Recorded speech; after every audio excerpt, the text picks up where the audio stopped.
thought it'd be cool to take a series of videos and basically just show you, what can be done inside of Camera Raw to a photo. Just all the different things that we can do in photos that people think you got to go into Photoshop for everything. Well, you don't. You can get a lot of it done inside of Camera Raw. So it's going to be broken up over a few parts here. This week, I want to cover kind of what the starting place is, kind of the first two things that I'm going to do to my photos to start out with. So you can see here, this is a raw file straight from the camera, haven't done anything to it at this point. In fact, I'm going to come over here to the snapshots panel and I'm going to create a new snapshot. I'm going to call it before. All right. Hit OK. And now I have a snapshot there. So I can always come back to the before image so I can show you. All right. One of the very first things that I do is I come over here to the calibration panel. Okay. The calibration panel, it sounds really techie, and it actually really is, but there's one thing in here that's very non-techie. It's this camera profile thing. So if you're shooting a raw file, okay, you're shooting in raw mode, you get all these choices inside of here in your calibration panel. Now these simulate the picture styles or the picture modes that you can set on your camera in camera. The problem is when you shoot in raw, Camera Raw or anything from Lightroom or anything like that doesn't apply these effects to your photo. So your photo looks great on the back of the camera because the in-camera JPEG preview applies those styles, like landscape, camera landscape, it's got a lot of saturation to it. But when you get it onto the computer, it doesn't look so good. Well, now you can simulate that same effect here. So I'm going to change this to camera landscape. And just take a look at the difference. I mean, this is before. This is the Adobe standard.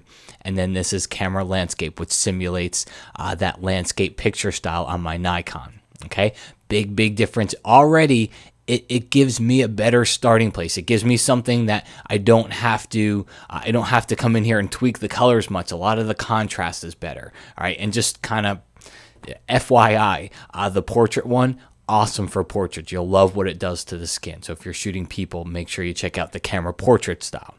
So that's the first thing that I do. And this is all non-destructive. It's a raw file, so I could always come back and change it if I want. I could change it to Vivid and check that one out. In fact, Vivid's not so bad. Let's see, landscape. I kind of like landscape a little bit more, so we'll stick there. Now, the next thing that I'm going to do is to crop the photo. All right, I'm going to come over here to the straighten tool because actually more than cropping, it needs straightening. And you can see this bridge is kind of tilted down. What we can do here is I'm going to zoom in on it and I can just drag across horizontally if it should be perfectly horizontal. Another thing you can do, because we don't necessarily have, depending on your angle of view here, this bridge wouldn't necessarily always be horizontal, okay? But a vertical line, especially if you're not shooting a really wide angle lens, a vertical line should generally remain vertical, so I can drag straight down with the straighten tool here, and that'll crop the photo in a way, and when I switch off, you'll see that it has straightened the photo for me, okay? In fact, I'm going to come over here. Let me clear the crop because I think I misjudged it just a little bit. And let's just come over here, try it one more time.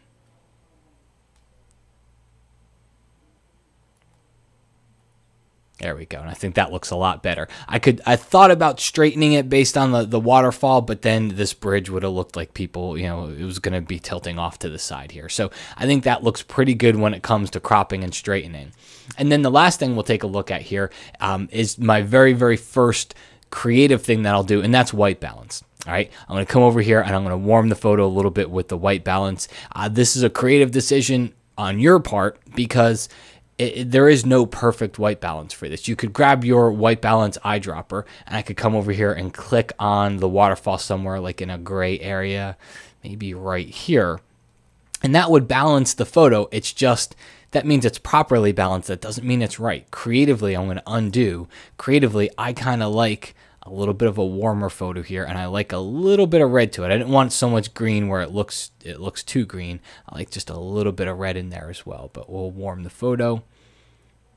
And I think that's going to work pretty well. So at this point, the first step is just camera calibration. This is going to give you a much better starting place right off of the bat.